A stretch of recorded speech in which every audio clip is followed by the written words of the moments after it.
So in this section, we will start to learn about events and state by building a very simple components where we can navigate through a few steps. And so let's now, in this lecture, start by building out the static part of that component. Now, in order to build that component, we will actually create a brand new project using Create React App. So if you're on Windows, go ahead and open up your command prompt. And if you're on a Mac, then just open your terminal. And remember that in the terminal, you're always in a folder. So you can see what folder that is here in your command prompt. And then from there, just navigate to the folder where you want to create your new projects. And for me, that is, again, the desktop. So remember that you can see all the folders that you can navigate to from here. So I am here in this home folder, basically. And so I can navigate to any one of these. And so that's what I'm going to do with CD. And just by the way, again on Windows, that's dir instead of ls. But anyway, I will now navigate to the desktop. And so now here, let's create our new project. So that's npx create-react-app. And now here, remember to log in the version number 5, just so we are all building the same thing here. So using the same versions. And then I will simply name this project here steps. So then hit enter, and then Create React App is doing its thing. And in the meantime, let's actually check out the component that we are going to build. So that's this one right here. So it's basically this component where we have these 3 steps. And as I said in the beginning, we can basically navigate through them by clicking here on these buttons. So when we click next, we go to step number 2. And so then we get apply to jobs. So first we had learn React, then apply to jobs, and then invest all your new income. So we can click these buttons here. So we have some interactivity here, and we can then also close and open up this component again. All right. So again, in this lecture, we will start by building out the static part of this component. So just the component, basically without any interactivity. So just writing the JSX. But anyway, Create React App has now finished. I will just quickly again rename the folder here. And then let's drag and drop it here onto VS Code. And as always, you can also open it right here. Okay, so let's clean up our starter files a little bit. And in fact, I will delete almost everything here. So we will just leave app.js and index.js. So all of them can go to the trash. And now let's open up index.js.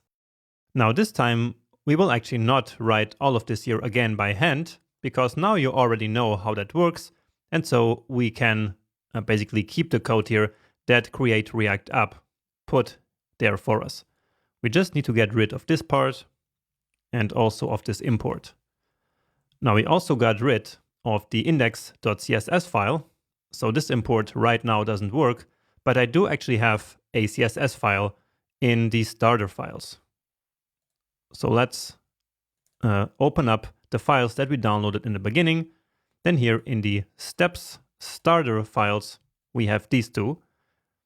So let's copy them. And then in steps, let's place them here in the source. And then let's also just move this vanilla.html into the public. So we're going to check out later what that is. Okay. Then going back here, notice how we are importing this app from this file app.js. And so that's this one. But here let's clean everything and let's once again start from scratch by creating a new component.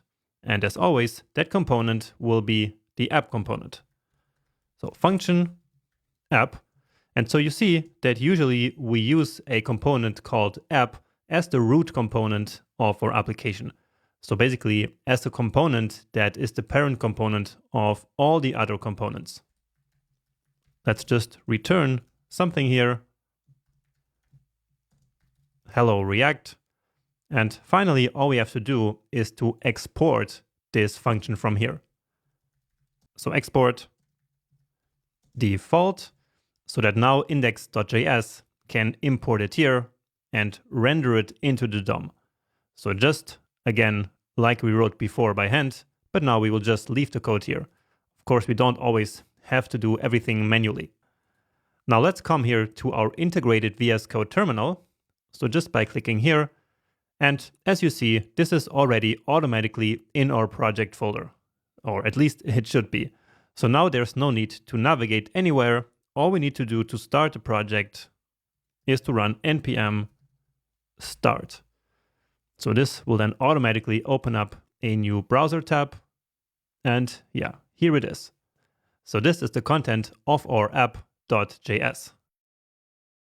All right, just giving ourselves a bit more space here.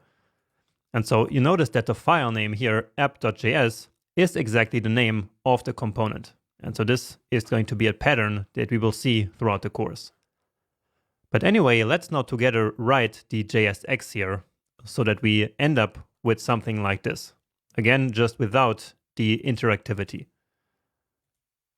So we actually start with a div that has the class name of steps. And if you're interested in the CSS, then of course make sure to check out the CSS file that we just included. And now this div here has 3 child elements. So it has a div with the class of numbers.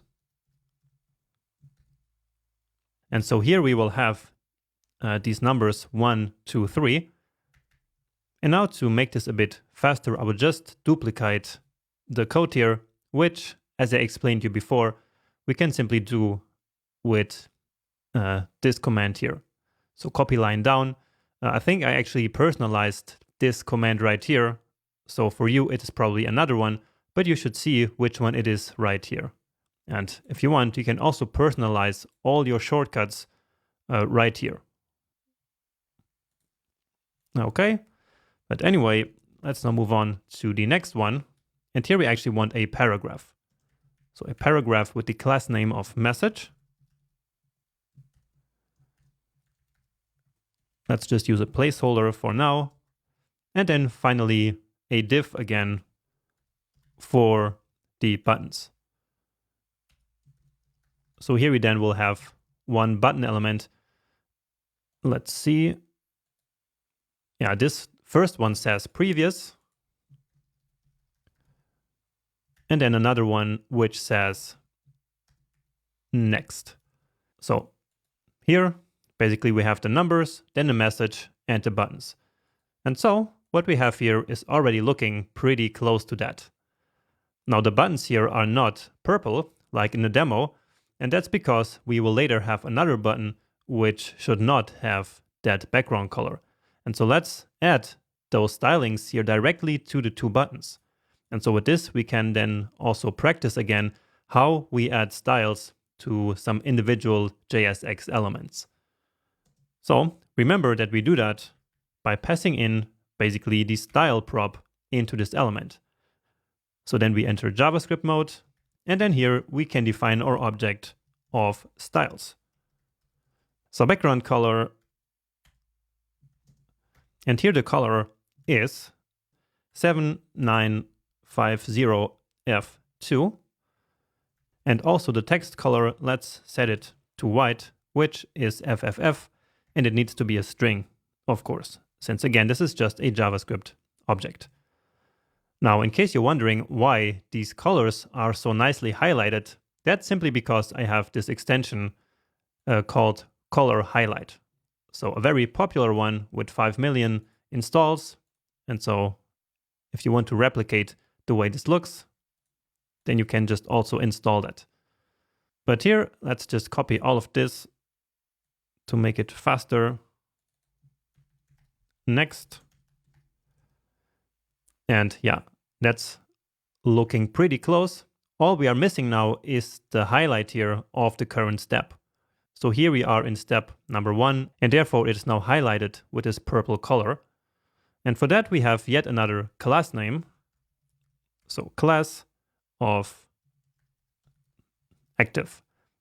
Okay. Now, finally, let's also add the message here. And those messages are actually in the CSS file that I provided for you. So I placed this JavaScript object here as a comment. And so let's paste that out here outside of the component.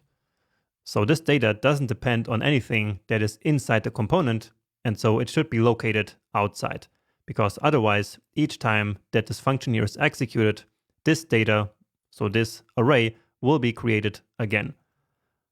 But we will learn all about that a bit later, of course.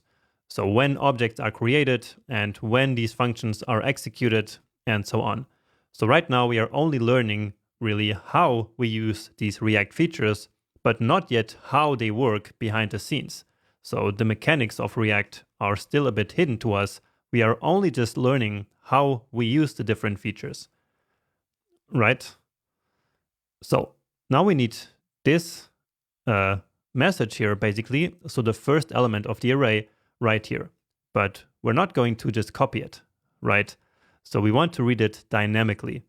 And so let's here inside this component, define a variable which will tell us which step we are currently in. So let's do const step, and let's just set it to 1. And by the way, it is this step here that we will want to update later as we click on these buttons. But for now, we are just building here the static part, so we are just manually setting it to 1. So then let's write step, and then the number of the step. And then let's read the value out of the array. So that's messages at position step. And we need a -1 here because, of course, the array is 0 based. All right. Beautiful. So if we now manually change it here to 2, then that will then change the message here. But what didn't change is that this step number 2 was not marked as active.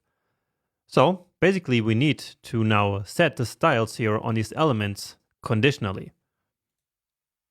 So if we just add the class name active to all of them, then they would always be active. But that's not what we want. So we need to basically determine this string here based on a condition. So just like we learned in the previous section.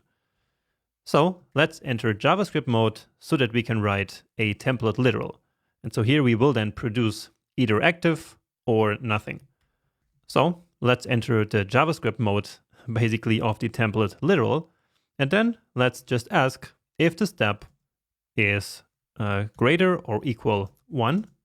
And if so, then the result of the operation should be the string of active. And if not, well, then just nothing. So you see that this one here already became purple. And so that's, of course, because 2 is greater than 1. All right, but let's add this to all of them. But then here, of course, we need to adapt. And yeah, nice, that's working. So if we had number 3, then all 3 of them would become active. All right, and let's just quickly check this out.